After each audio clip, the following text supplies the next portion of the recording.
Peste talaga yung batang yun, oh. Saan na naman kaya nagpunta itong si Jopet? Saad ni Aling Magda, na ina ng batang si Jopet.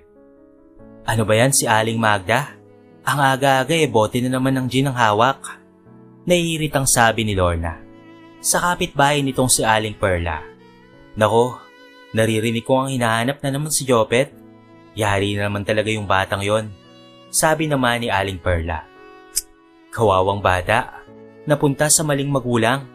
Iiling-iling na sabi naman ni Lorna. Hoy, ako ba ang pinagkikismisan nyo ha? Tanong ng lasing na si Aling Magda. Sabay turo sa dalawang nag-uusap. Excuse me, bakit ka naman namin pag-uusapan? Ano bang maganda sa buhay mo? Mataray na sagot naman ni Aling Perla sa lasing na si Aling Magda. Nakita nyo ba si Jopet ha? Tanong muli ng lasing na babae. Alam mo Magda, ikaw ang nanay tapos hindi mo alam kung nasaan nagpupunta ang anak mo? Pambabara naman ni Aling Lorna. Mga wala pala kayong mga kwentang kausap Makalis na nga lang dito. Mga chismosang pakialamera. Sad nito habang susuray-suray. Saka nagpa siyang bumalik na lamang sa kanilang bahay. At doon hintayin ang kanyang anak na kanina niya pa hinahanap. Maya-maya pa ay dumating na nga itong si Jopet. May dala itong plastic bag na naglalaman ng isang balot ng lugaw at 3 peraso ng pandesal. Nay, nandito na po ako. Masayang tawag ng bata sa kanyang ina, na noon ay nakasubsob na sa lamesa dahil sa sobrang kalasingan. Nay, ano pong nangyari sa inyo? Nag-inom na naman po ba kayo? Ang aga-aga po tapos alak na naman po ang inuna nyo. Malungkot na wika ni Jopet. Saan kang galing ha? Pautal-utal na tanong ni Aling Magda sa bata. Mahaga po akong umalis para kumuha po ng mga paninda sa bakery ni Mang Chris.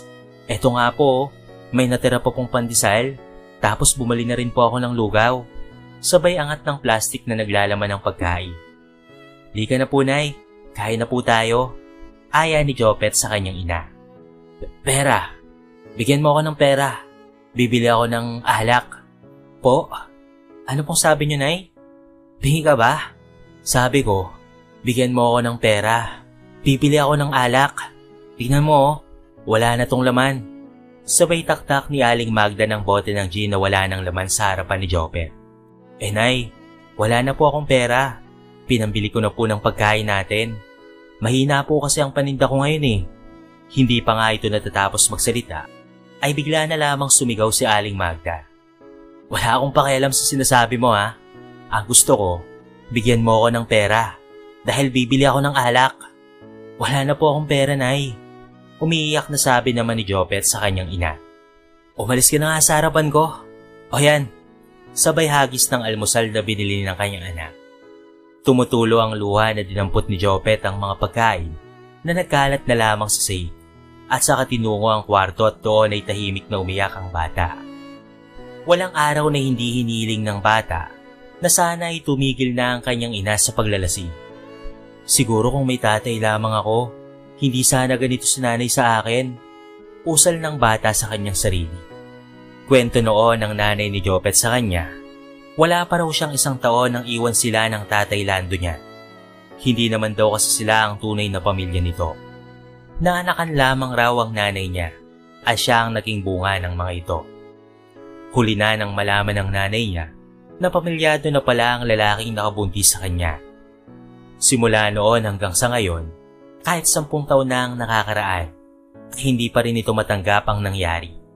Lalo na't sa tuwing nakikita nito si Jopet, ay naaalala niya ang sinapit ng kanyang buhay. Kaya naman wala nang ginawa si Aling Magda kung hindi ang maglasing na lamang araw-araw upang kahit papaano ay sandaling makalimot.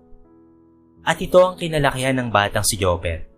Isang araw ng umaga, habang nakapila sa panaderya si Jopet upang umangkat ng ilalakong pandesal, nakita siya ng kanyang kababatang si Louie.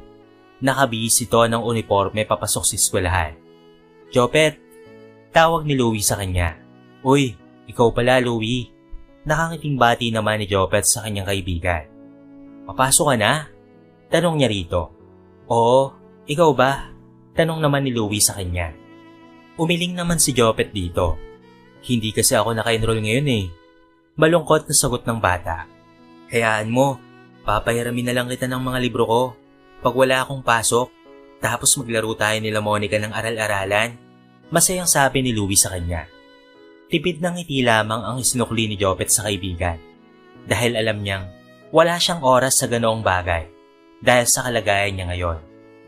Isang malalim na buntong hininga na lamang ang pinakawalan ng bata dahil alam niya sa kanyang sarili na gustuin man niyang pumasok sa eskwelahan tulad ng mga batang kaedad niya ay hindi po pwede.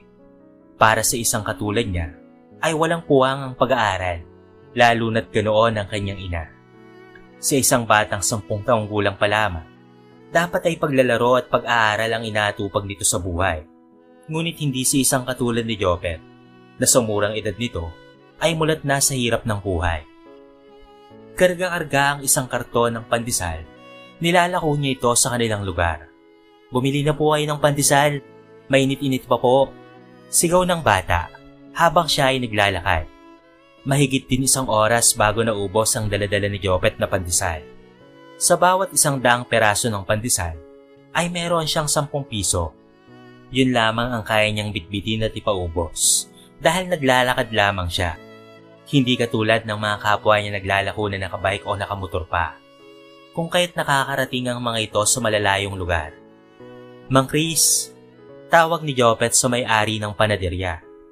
Ito na po yung remit ko, sabay abot ng 100 piso. Naubos mo, Jopet? Tanong naman ni Mang Chris. Opo, kulang pa nga po ako kaso hindi ko na po kayang bitbitin kung dadagdagan ko pa po. Sagot nito sa may-ari. Napangiti na lamang si Mang Chris kay Jopet. O ito na ang komisyon mo. Inabutan siya nito ng 50 pesos. Akin po ito? Takang tanong ng bata. O, sa'yo na yan. Dahil mabait kang bata. Sige na, umuwi ka na. At baka hinahanap ka na ng nanay mo. Itago mong mabuti ang pera ha. Baka mawala pa sa'yo yan. Bili ng matanda sa kanya. Maraming salamat po, Mang Chris. Sige po, uuwi na po ako. Bukas na lang po ulit ha. Paalam ng bata. Masayang umuwi si Jopet dahil sa natanggap na pera. Ang laki naman ng perang ibinigay ni Mang Chris. Hindi ba siya lugi doon? Tanong niya sa kanyang sarili nang biglang dumating ang nanay niyang si Aling Magda. Hoy, ano yan? Tanong niya sa bata. Wala po, Nay. Sagot ni Jopet na pilit na tinatago ang perang ibinigay sa kanya. Tinatago niya sa kanyang ina ang perang kanyang kinikita dahil nag-iipon siya ng pambili ng bike para mas marami at madali na lamang para sa kanya ang maglako. Nang wala, patingin nga hanggang sa nakuha na ni Aling Magda ang perang hawak-hawak ni Jopet. Sabi ko na pera to akin na to. Sabay suksok ng 50 sa loob ng bra. Nahi, akin po yan. Iniipon ko po yan, pambili ko po ng bike. Umiiyak na sabi ng bata sa kanyang ina. Hoy, wag kang madamot ha. Parang 50 pesos lang ipagdadamot po pa. Sabay alis ni Aling Magda. At dimiretso na nga ito sa sugalan. Kung hindi paglalasin, ay pagsusugal naman ang inaatupag ng kanyang ina. Walang nagawa ang bata kung hindi ang pumasok na lamang sa kanyang kwarto at doon ay binuksan ang lagayan ng damit upang bilangin ang tinago niyang pera. Ngunit ilang beses na niyang pinagbali-baliktad ang mga damitan, ngunit wala siyang makita ni piso. Si nanay, kinuha ni nanay ang ipon ko. Laglag ang balikat na napaupo na lamang si Jopet sa sahig. Gustuhin man niyang umiyak, pero wala rin naman siyang magagawa. Kaya't naisipan niya na lamang na bumalik sa panaderya ni Mang Chris. O Jopet, bakit bumalik ka? Tanong ng matanda. Kasi Mang Chris, pwede po ba akong pumasok sa bakery niyo? Kahit tagabalot lamang po ng monay. Gusto ko po kasing makaipon para makabili po ako ng bike. Paliwanag ng bata. Dahil doon ay nakaramdam naman ng habag ang matanda sa tinura ng bata. Okay, sige. Bukas ng hapon ay bumalik ka dito para makapagsimula ka na. Sabi ni Mang Chris sa bata. Talaga po? Naku, maraming salamat po. Tuwang-tuwang umuwi ang batang si Jopet.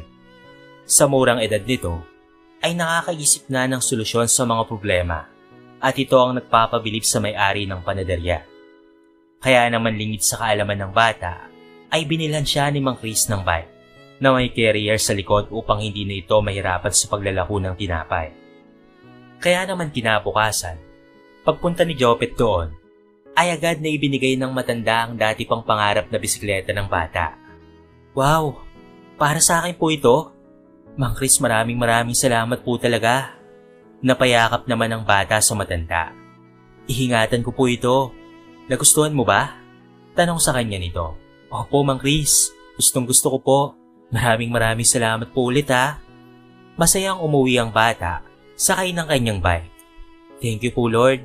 Dati pinagdadasal ko lang po na sana ay maraming customer na bumili sa akin para makaipon po ako ng pambili ng bike. Ngayon po bike na po talaga ang ibinigay niyo sa akin. Maraming salamat po talaga. Pagdarasal ni Jopet. Dahil sa bike, ay napadali ang paglalako ni Jopet. Mabilis niyang napapaubos ang kanyang mga inaangkat na tinapay. Kaya naman kapag maaga pa, ay dumadaan siya sa eskwelahan. Bawal pumasok doon ang hindi estudyante. Kaya naman pansamantalang tinali niya muna ang kanyang bike sa gilid ng bakod at papuslit siyang dumadaan sa likod upang makapasok sa loob. Doon ay patago siyang nakikinig sa tinuturo ng guro. Sa ganong paraan, ay masaya na si Jopet. Kahit wala siya sa loob ng classroom, ay pakiramdam niya ay parte siya ng klase na iyon. Bukas ay magdadala ako ng lapis sa papel, bulong nito sa kanyang sarili.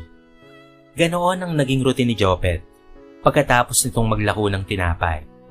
Hanggang sa isang araw, ay bigla na lamang may nakakita sa kanyang gwardya. Psst! Bakit nandito ka? Labas! Lumabas ka doon! Bawal ang hindi estudyante dito. Sita ng gwardya sa kanya. Kuya, wala naman po akong ginagawang masama. Nakikinig lang naman po ako.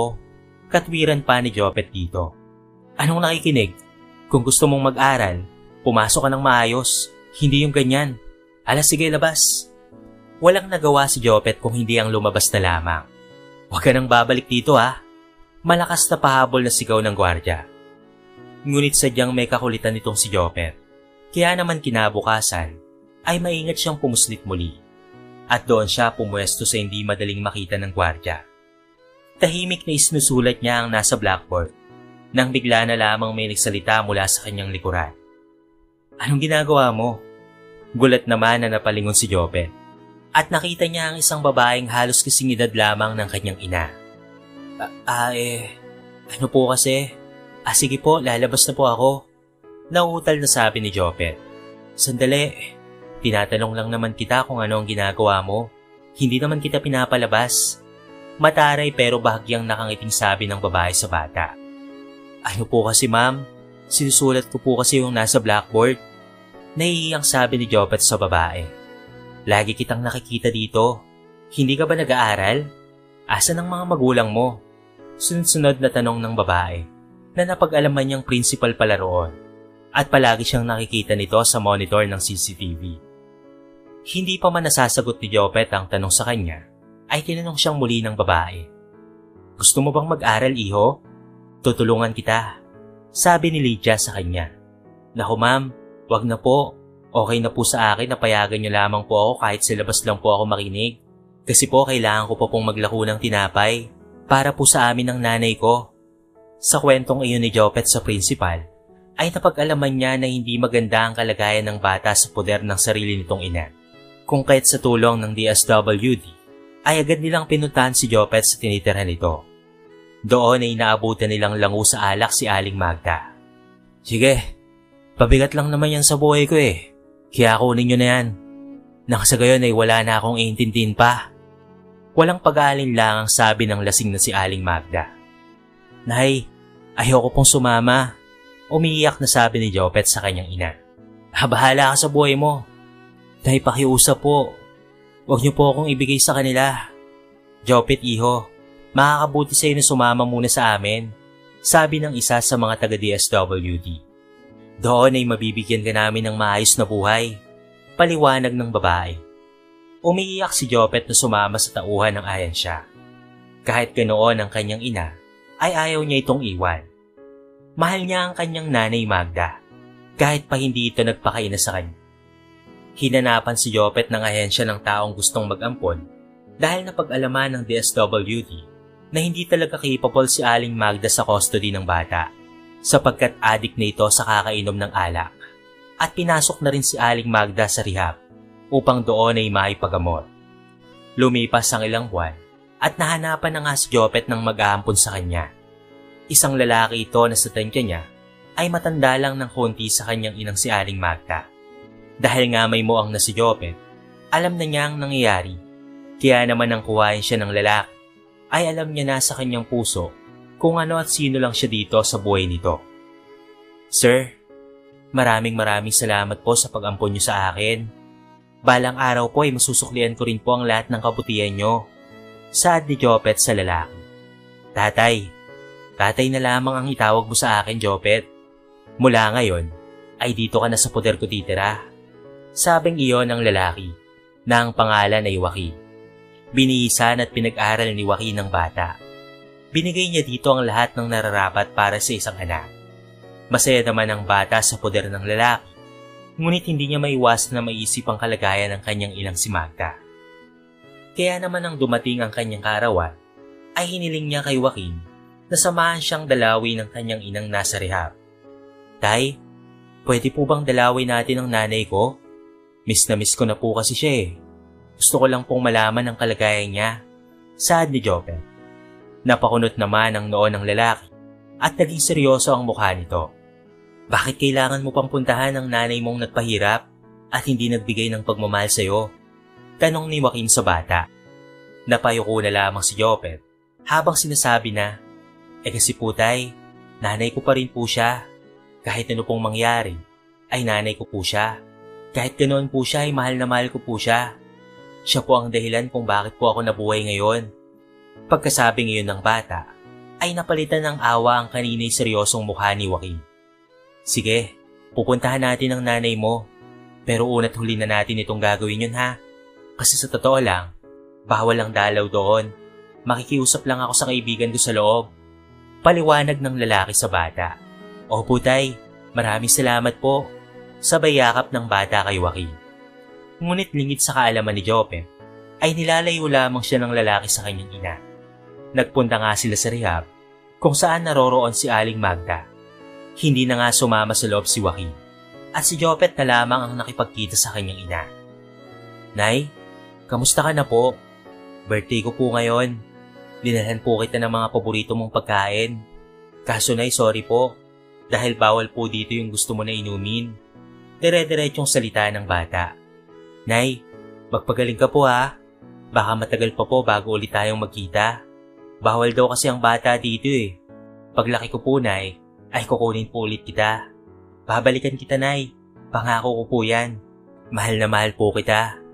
Nangingilid ang luha ni Jopet habang nagpapaalam sa kanyang ina na hindi man lamang nagsasalita, ngunit umaagos ang luha sa magkabilang mata. Mula nga ng araw na iyon, ay hindi na nakabalik pang muli ang batang si Jopet. Lumipas ang mahigit 10 taon, isang ganap na engineer na itong si Jopet sa tulong ng kanyang tatay Joaquin. Anak, proud na proud ako sa iyo. Sabay yakap sa bata. Maraming salamat po tayo sa pag-ampon niyo po sa akin. Kung hindi po dahil sa inyo, hindi ko po maabot ang lahat ng ito.